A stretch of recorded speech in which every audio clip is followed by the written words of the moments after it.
Hi, Aryan. Thank you so much for helping with my project. Say a little about yourself. Can you please repeat? Your Uh, voice cut off. yes, could you say a little bit about yourself? Sure. So I'm Aryan Banerjee from India.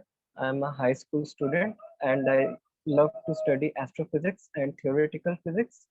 I have an Instagram page called Quantum Universe and it has over 175,000 followers where I post about astrophysics and space exploration, all this stuff. And I'm also a chess player. I have been playing chess for many years and I have won many awards. Well, I have several questions about that. One is, what got you into studying astrophysics? Okay, so when I was in middle school, I I found a I found a book in my school library. When I read it, I was astonished. It was about theoretical physics, a book on theoretical physics, where it talked about special theory of relativity, quantum mechanics, and all those amazing stuff. When I read it, I was filled with awe, and it triggered my interest. And then when I started studying all this astrophysics and theoretical physics, my interest grew. And that's why I started my Instagram page. That's a, um, I guess the James Webb Telescope images must be really fascinating to you. Yeah, of course. I mean, the deep field image of the JWST was absolutely mind blowing. And I'm looking forward to more data and images. So, what got you into playing chess? So basically, my father was very interested in chess, and that's how I learned chess. And then when my interest grew, I started playing in many tournaments. I started learning it more professionally, and then I won many awards and all those things. Do you have a favorite first move? Yeah, sure. I usually play with d4 with white. I think that's Bobby Fischer's favorite first move too. No, Bobby Fischer always in his whole life he always played e4. E4, that's right. Yeah. E4. So, why do you prefer D4? Well, uh, I have my personal reasons because I really love the opening that starts with d4. It is called the London system. It goes very well with me with my playing style. Well, I wanted to ask you a few questions about the moon and the future of humanity. Um, did you know that NASA is planning to send astronauts back to the moon? Yeah, sure. The Artemis 2 and 3 missions will be crewed, I guess. And let's see, how did you find out about it? Well, actually, I found out about it past year at October when I found about the Artemis mission in NASA's official YouTube channel. And when I saw that video, my mind was blown. I mean, literally, like after 50 years, we are going back to the moon. Like it's definitely interesting. Oh, what do you think about us going back to the moon? I think I think we should go back to the moon because Earth is like a cradle. We cannot live here forever. I believe humanity must be a multiplanetary species. So I guess moon is the first step for humanity so that we can become a spacefaring civilization. As some people say that we shouldn't go out into space until we figure out all of our problems here on Earth. Global warming, poverty, war, all these things. What are your thoughts? Okay, see, I believe space exploration will definitely solve many problems here on Earth. For example, the problem of scarcity. Like people say there is not enough resources here on Earth, not enough men, not there is not abundance of energy. But just imagine we become a multiplanetary species, then we can go to asteroids, mine them, and bring back precious elements and metals which are not very abundant on Earth. So it will completely shatter the problem of scarcity here on Earth.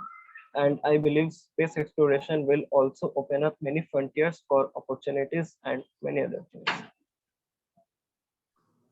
Yeah, that's also my view as well. Um, since we don't currently have any space mining or space manufacturing or anything about extending resources in space, it's a bit of a faith that those things will actually materialize. Do you have any thoughts on how to convince people that this is actually something that's possible? Yeah, sure. Like we can say more about it in through social media, and we can spread awareness by public events like mm, yeah, using public events. So we can convince people for that, but yes, we cannot convince everyone. There will always be some critics and they will criticize on that plans.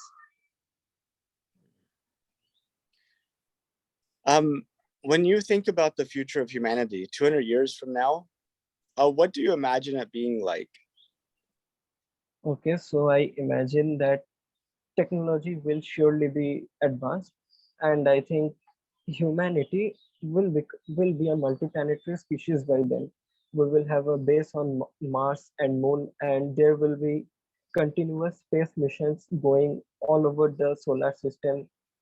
There will be an interplanetary communication system so that every moon base and planet base there can be a communication, and I believe the future of humanity will be bright. Um, if you could take a trip to space, would you? Of course I would. Who would not? Where would you go? I would I would prefer to go to the moon. Is there anything special you would do on the moon? Like, yeah, I mean, yes, I would like there is only 1/6 gravity in the moon than that of Earth. So it would be nice to jump around and stargaze there completely alone. Um, let's say you or one of your descendants actually immigrates to Mars, and it's 200 years in the future, and now your great great great great great great great granddaughter or grandson is in high school in a history class doing a project on the 2020s. What do you hope happens this decade that's worth remembering in 200 years? I believe the technological singularity will be the single most precious thing that will happen this century that will be worth remembering when all the exponential technologies like AI, robotics, blockchain will converge, and the technological growth will far exceed any calculations. That is the point of technological singularity.